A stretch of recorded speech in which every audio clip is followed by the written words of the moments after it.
Have you ever seen a book title and just shook your head because clearly the author didn't really think it through that their title could have some other meaning other than what they intended, or their book title just falls flat, is forgettable, or is so generic that it's just like a million others out there? I'm author Melissa May Younger. If you like this video, please give it a thumbs up. Please subscribe to my channel if you would like to see more videos about writing, about publishing, or about my personal projects. So here we have the missionary position, Mother Teresa in Theory and Practice. If it didn't have this last part, everybody would think it was about something completely different, right? Still stripping after 25 years. If it didn't say quilt in a day and have the photo, we also would think that this was something completely different. And then who cares about elderly people?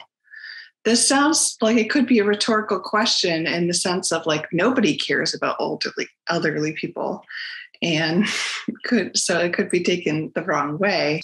Sometimes an author's first idea for a title is not their best idea. And maybe the first 20 ideas they have aren't their best ideas. So The Great Gatsby was almost called Trimalchio in West Egg.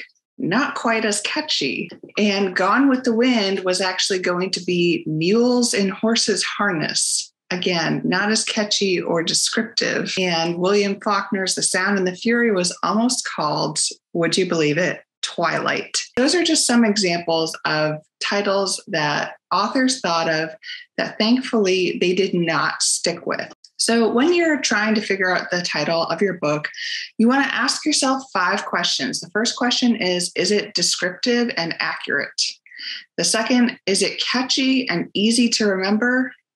Third, is it short? If it's too long, then you're going to lose your reader and people won't be able to remember it. And then 4, is it evocative of the genre, or does it sound like it's a completely different genre? And then 5, is it already taken?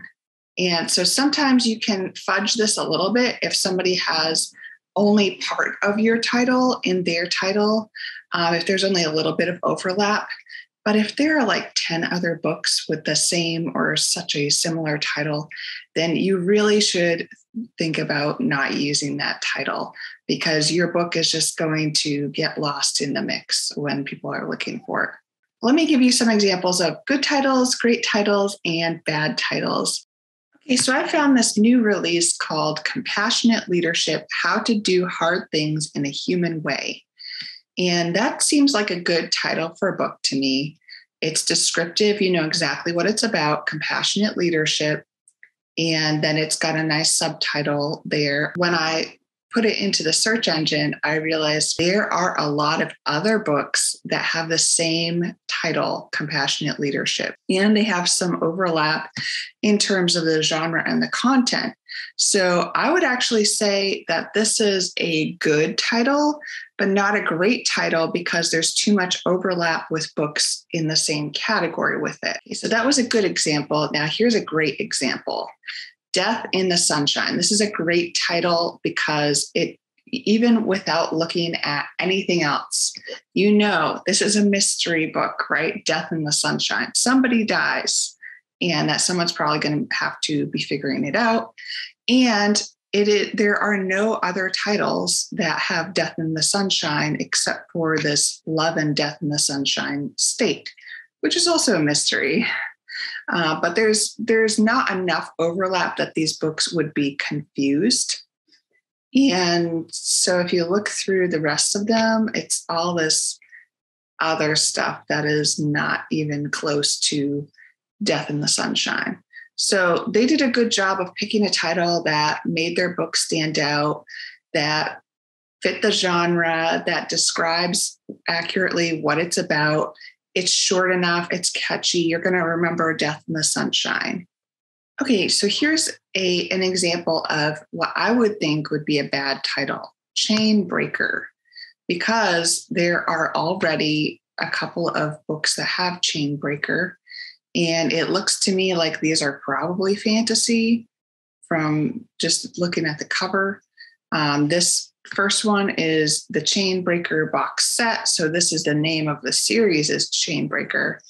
And then right underneath that, Chainbreaker is the name of the second book in the Timekeeper series.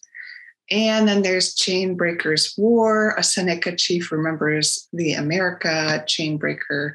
So these ones are fine because, they just have that word in the title.